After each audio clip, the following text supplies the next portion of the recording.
This podcast was produced from a webinar. For a more interactive experience with visuals, visit advancedmanufacturing.org/webinars. Hello and good afternoon. My name is Susie Marzano and I'm the Senior Manager of Industry Development at SME.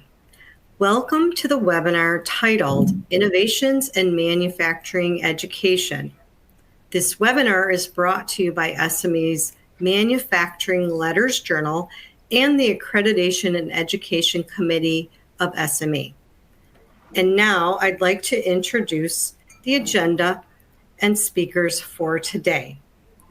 Dr. John Liu, Director and Principal Investigator, MIT Learning Engineering and Practice LEAP Group, will present Innovations in Manufacturing Education.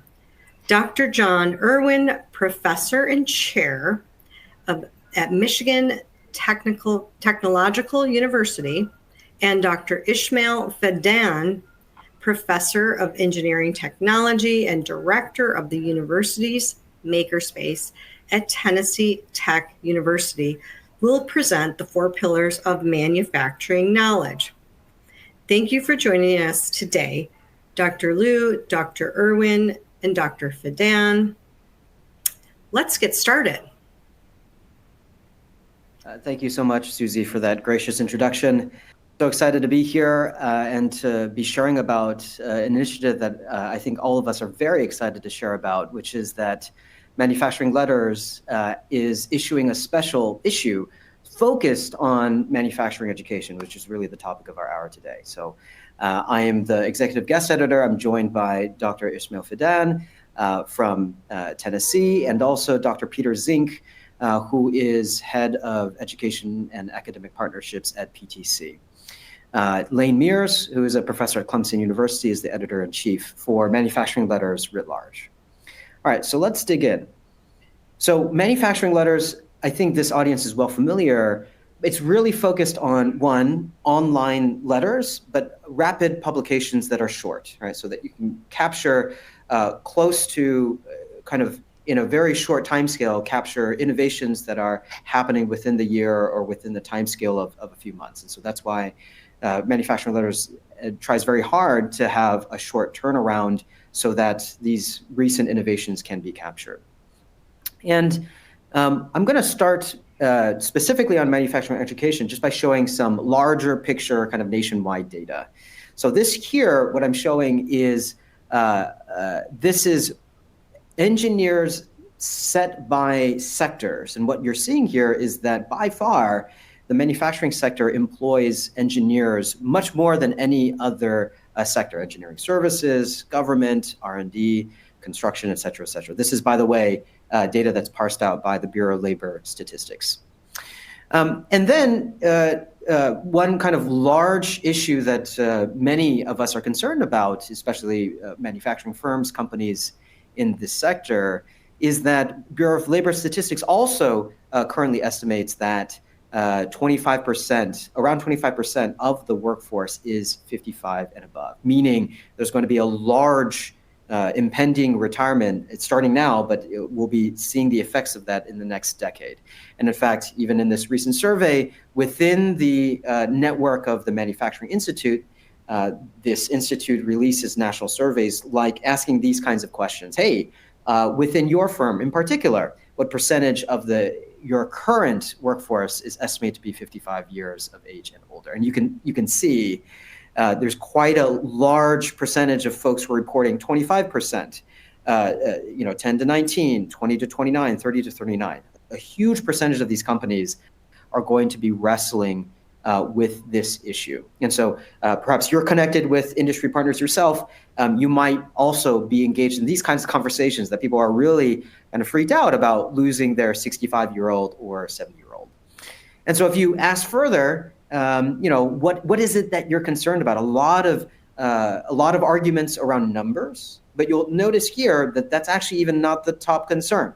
Not having enough workers, that numbers argument is only one of many concerns, but actually the largest concern is brain drain, right? So the competencies or the experience that we're losing because of the retiring workforce is perhaps one of the largest or the largest concern by companies. And so all to say that this workforce issue is a numbers issue, but it's much more nuanced and deeper than that as well. And so there is the retiring workforce, there's the kind of the job shortage or the skill shortage that we're facing as a country, but also there's the technology story as well. So if you look at 2023 report coming out of national academies, basically talking about, hey, there's actually a whole need as advanced manufacturing technologies are developed. How do we actually integrate and infuse those onto the factory floor or in manufacturing operations and design? Well, that really requires us to rethink how are we teaching our university students, for example, in this report. And so this report talks about how, hey, this next generation really does need to be trained in working in advanced manufacturing, undergrad level and above. And so there is really another issue as far as how are we reimagining how we're teaching on the undergrad, on the grad level, and other types of contexts. So that all kind of just as a broad level paints the picture of why we need more innovative models of manufacturing education, models of pedagogy, ways of thinking about what works and what isn't. You might be wondering today, sure, but why do we need a special issue? And for that question, I'm going to hand it over to Dr. Ismail for that.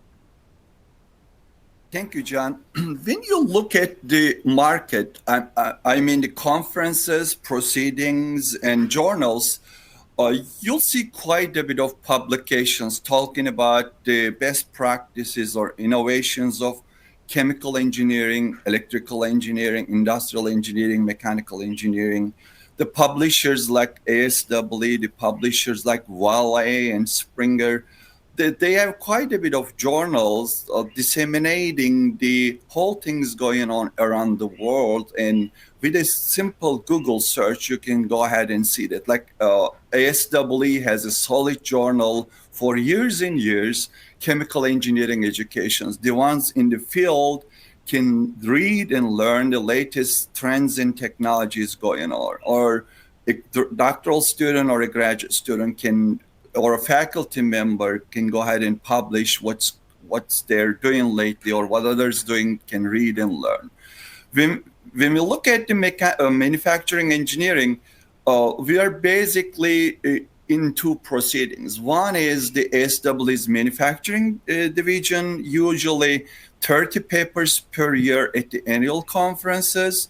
And when you go to NAMREC conferences, which is North American Manufacturing Research Conference held by SME, and they're almost the same time every year, the number 5 to 10, just very little. So this is the first time that John, myself, and Peter took the leadership and developed this special issue. And we would like to have quite a bit the things going on in the academia or R&D or workforce. What are these latest new things, good things, gracious things going on, and publish it in the upcoming manufacturing letters, the timeline and other things in scope coming up. John will talk to you more. But this is the first time I have said, as I've said, the society published 3 journals. One of them is manufacturing processes, the other one is manufacturing systems, and the last one is which is the very pretty new ones, manufacturing letters. And this special issue is going to be under prestigious manufacturing letters. It's going to be sometime late this year, and we hope to see quite a bit of submissions and work by the attendees today. Thank you, John.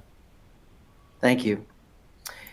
So we're interested in a whole range of kinds of topics. I'm not going to go through the whole list, but really it's to energize this space with new ideas, new demonstrations of models ranging from lab development, case studies, perhaps a new curriculum, an approach to workforce development, experiential, active, or distance learning. So we're really open to quite a large range of topics. And in particular, there's a lot of different contexts now. I talked about the National Academies report from 2023, that's in higher ed, but we're also interested in kind of non-traditional pathways, those that run through vocational education, high schools, community colleges. Perhaps, I know there's a number of efforts right now to stir in interest in manufacturing careers starting in K-12 as well, especially, kind of led by a number of the MIIs, some who are on the call today. Perhaps it's learning technologies, those that can scale or enhance experiences to learn education or to train to pick up a skill set. I'll go down to 4 manufacturing career pathways. Back in 2018, I believe it's the first time NSF recognized that the STEM technical workforce is going to include those pathways that don't run through university, but run through community colleges and other types. And so there's a lot of, in NSF, I think maybe a few years ago, released ECR Core call on workforce. There's not a lot of understanding around these non-traditional pathways and how people get into the careers and land in promising jobs. Dr. John Irwin and Dr. Ismail Fidan later on will talk about, they're both from the ABET committee in SME, and a lot of work right now is on curriculum revision and how do we prepare the future engineering students to succeed in what will be the future of manufacturing. And so perhaps some of you are interested in that as well. And I know some people on the call here are from organizations. Maybe you're not from a university, but you're from an MII or a workforce board. We'd really be interested in those kinds of innovative models as well. So that's what we're interested in, and you might be interested, there's going to be some kind of filter. One is we've already seen, I think we've had 12 or so submissions already.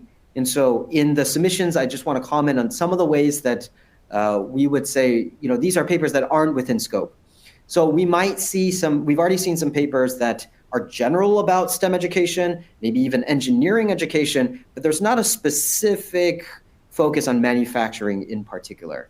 And so we would encourage you, if that's the case, as Ismail had showed before, there are other types of venues for that in journals, and obviously ASCE as a conference has pretty much everything under the sky with engineering education. The second one, which I think you can think about is what you're doing or what you want to talk about, is there already no knowledge? Have people already demonstrated something like that in the past? So if you're talking about experiential learning, right, is it that people have done that model of experiential learning, but it hasn't been applied to manufacturing? Or is it that you're looking at a scalable model for a particular experiential learning that hasn't found, that has been hard to implement because it's resource intensive? But really ask yourself, is there a gap in the literature right now? And, how might your work be able to plug in that gap? What is also, we've already received a number of papers that are focused not on manufacturing education, but manufacturing technology, a new process, a new system. Those we would say, hey, that's really better for manufacturing letters, not so much this special issue in manufacturing letters. And then some might be interested in marketing or commercialization. We'd say those are outside of scope as well. And the final one, which is maybe particular here, is we're less interested in papers that just have, hey, we did a thing or we tried a thing. If there is reflection, if there's some evidence that this new model that you tried has some value, it could be qualitative data, it could be quantitative data. Sometimes you might be interested in mixed methods. That's all good, but there should be some kind of evidence at the end that this is of value beyond just the author, kind of asserting or claiming that this was good. You might be interested in timeline. So we published this call in September. We've been already kind of, for example, working with SME to start to disseminate that such a call exists. The portal was opened in the beginning of this year, which is why we've already received a number of papers. Today is that webinar where we're reaching you, and this will be recorded for your colleagues as well. And then there is going to be, you'll notice in April, there is this invitation piece, and I'll go, that'll be more in the next slide, but we've worked hard to establish fast tracks to manuscripts that have already been submitted to ASCE Manufacturing Division or NAMRAC's education track. And so if you submitted a paper to those two groups, there will be a way for quality papers in those two groups to be fast-tracked for review in this special issue. But broadly, still, the initial letter, this 1,500 words letter, will be due for everyone at the latest March 9th with an initial review. We will give you feedback with a final letter version due, and then with a publication target date in August later this year. So you might be interested in the different tracks. If you haven't already submitted to ASCE or NAMRAC, then this is not as relevant. But if you've submitted, then you might be interested in these columns 2 and 3. Basically, you can see that it's really after the final decision of ASCE 2025 or NAMRAC 2025 that authors will be invited to give an author letter for those two tracks, with the final initial letter due date of May 9th, as you can see in that last column. After that, we'll work hard to give you a turnaround within a month, where you have an initial review in June 6th, and then again, the same process as I shared before. And so that will dovetail well, because what we're trying to do is, if you submitted to ASCE or NAMRAC, then you'll present in June sometime, generally mid to late June. In that case, you'll hopefully have plenty of conversations and valuable feedback, which you can even kind of implement in enriching that letter that you present or submit in July 7th. Okay, so that's really how the timeline dovetails with the fast tracks that we've established with ASCE and NAMRAC. So this is really the last link that I wanted to show, which is, we highly encourage you to consider, we have a call for papers already on the Manufacturing Letters website. Do consider submitting, and we're happy to take any questions as well. We do have one question, and the question is, papers should be short paper or long paper or work in progress. Are they all accepted? So no, if we're talking about, if the participant is asking about the last column, which is to submit directly, and these requirements are, you can find it on the CFP linked in the slide I just shared. That would be, we're looking for 1,500 words, maximum 4 figures and tables, meaning you could do 3 figures in one table, 1 figure in 3 tables, but at the end, that has to sum to maximum 4. So there are pretty tight limitations, I would say, on the length. And work in progress, I would highly encourage you to submit to venues like ASCE and NAMRAC, which actually do explicitly are interested in work in progress. Here in the Manufacturing Letters, we're really, as I mentioned before, there should be some kind of evidence that this new model or new curriculum or something is a valuable one for the greater community. Hopefully that was address the question. We can get on to the next item, Manufacturing Education and Accreditation Committee work on the Manufacturing 4 Pillars. Okay, good afternoon. My name is John Irwin. I'm from Michigan Technological University. As Susie said in the introductions, we have a manufacturing engineering master's and PhD degree program here at Michigan Tech, as well as undergraduate mechanical engineering technology with manufacturing focus. But what I want to talk about today is my role with SME. And I was chair, so I'm past chair of this SME Manufacturing Education and Accreditation Committee. If you're not familiar with that, the link is here on the screen. We welcome you to take a look at the members, who we are and what we do. But one of the major parts of our strategic plan, or parts of our goals of our committee, and that links with the SME strategic plan, is to promote the benefits to manufacturing education with what's called the 4 pillars of manufacturing knowledge. So some of you may be familiar with us, but I just want to provide an update today on what's been happening within SME and our committee.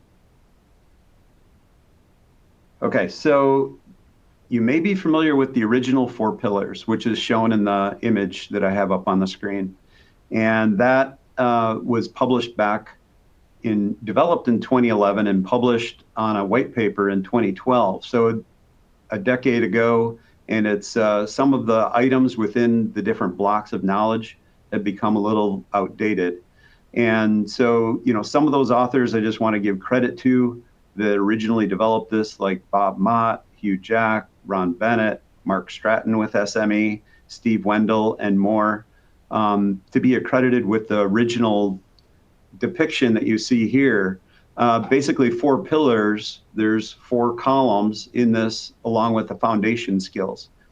Now, in the revised version that you're going to see here in a minute, if you haven't seen it already, still has those 4 main pillars. So basically what was done is just updating some of those items that are in each one of those knowledge blocks. So we started this update process in 2021, so about 4 years ago.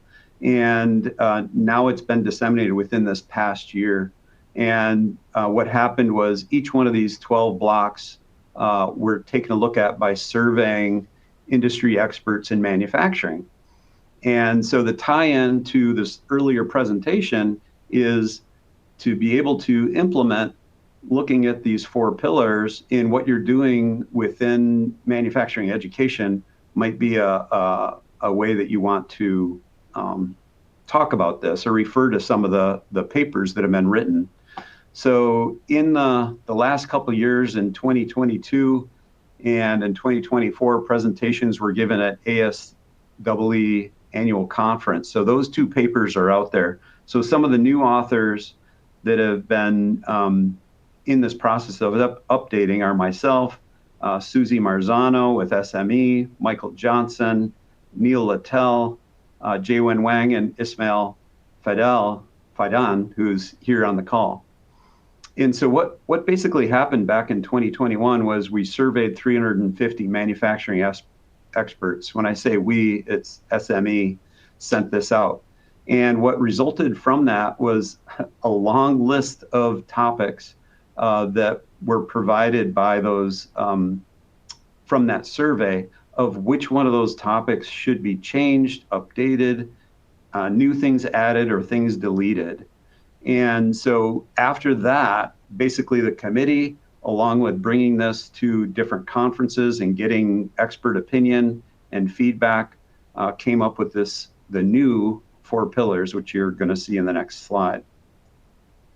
So these new 4 pillars can be found at the link you see here. You can pull up the PDF, you can print it out, you can send that to people within your organizations so they can know, and you can see the 4 pillars still exist with the similar or exactly the same names of material manufacturing processes, product tooling and assembly engineering, manufacturing systems and operations, and manufacturing competitiveness, and then the foundation skills of math and personal effectiveness. So what I'll do in the next couple of minutes, I don't want to take a real detailed dive into what was changed, but I would like to just point out some of those things that kind of update to the newest digital technologies that have been added within the past 10 years. So this is what the whole kind of foundation plus the pillars looks like now. And, very small lettering, as you can see here. So you want to be able to kind of blow this up in a bigger poster, or be able to have it digitally so you can really zoom in on each one of those knowledge blocks. You may ask yourself, well, who uses this? Who's used this in the past? Industry professionals would refer to this to see what is actually being taught in manufacturing education programs at the undergraduate level or at the graduate level. What are the topics? What are the knowledge that our students going through manufacturing programs are going to have? What it's not used for, I would say, is to say that a program should have every one of these items or a course in every one of these topics, which would be impossible within a degree program. So it's a very broad look at that. So it represents the breadth and the scope of manufacturing engineering. And what it's based on is the accreditation criteria. So both Ismail and I are part of ABET, been on the commission, been commissioners, been program evaluators, and on the delegation. And we're involved with the creation, the updating of the accreditation criteria for manufacturing programs for the undergraduate engineering technology and engineering programs in manufacturing. So this updating ties in with the criteria for ABET for accrediting programs. It also ties in with SME's certification body of knowledge. As you know, you can be certified as a manufacturing engineering technologist or manufacturing engineer through SME. So going through these, the first pillar is the materials and manufacturing processes. And within that, there's 3 knowledge blocks. I would say that not a lot of differences here between the old model and this new model, other than just to call out a couple, the bio and natural materials under engineering materials, and then also additive manufacturing. I think the old terminology was used on the original 4 pillars was 3D printing and prototyping. So additive manufacturing is very much a manufacturing process. And the next pillar is number 2 is product tooling and assembly engineering. And within that, there are still 3 knowledge blocks. The names have not changed: product design, process design, and equipment tool design. And again, just to call out a couple of things, bringing in sustainability into Design for X, along with the traditional design for manufacturing and assembly. Also, digital twin shows up in process design, which again, bringing in the digitization that is in advanced manufacturing now. And also, again, in equipment tool design, the real-time adaptive control is, again, one of the things with advanced manufacturing techniques that's a newer technology. The third pillar is manufacturing systems and operations. And within this, there's the 2 knowledge blocks of production system design. And we actually ended up with renaming the knowledge block here to Industry 4.0 and automated systems and controls with the newer technology or the newer terminology that's being used these days.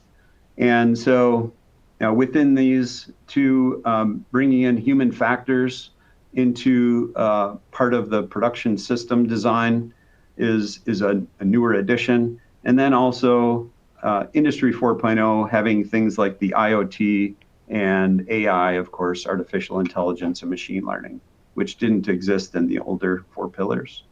So hopefully this is the largest updated block within this. Hopefully this reflects more of modern technology that's being used in manufacturing. And what our purpose here is to kind of get this out here for you in order for you also to provide some feedback, which I'll talk in a minute here. So the last block is manufacturing competitiveness. And within that, the 2 knowledge blocks of quality and continuous improvement, manufacturing management. And again, using things like problem analytics in order to improve processes is something that wasn't on the radar 10 years ago, and that our people added to the list of knowledge items that are in each one of these. And so with that, that completes the 4 pillars.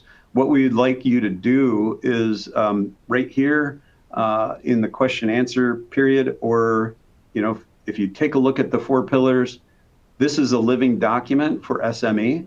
And on the website for the Accreditation and Education Committee, there is an option for you to provide your own input. So you can actually pick any one of those knowledge blocks and give comment on whether you think there should be additional items listed. And then yearly, our Accreditation Education Committee takes a look at that information, and then we'll be providing updates to the 4 pillars. So thank you for your time, and let us know if you have any questions. John, let me talk about what's next a little bit. As SME's Education and Accreditation Committee, this advanced 4 pillars, what we call, is complete. Dissemination is a part of what we do now. Even this morning with a committee meeting, there is one that we scheduled as a special session for ASEE's 2025 conference. During that special session, we will talk about again what we did and how it is going to function. Also, we're looking for some best practices and case studies and some that's implementing in 2025.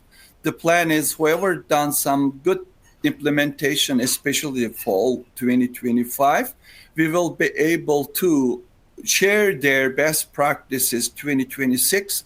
They could be some flyers, short videos, or handouts or web pages in a different ways. Also, we are thinking about developing some promotional items, a handbook or a calendar or other things that an educator is use. With a marketing firm, we'll be working on that and coming up with some good things, cool things that in 2026, several manufacturing engineering and manufacturing engineering technology educators hold these things, use those things, and share those things with their students.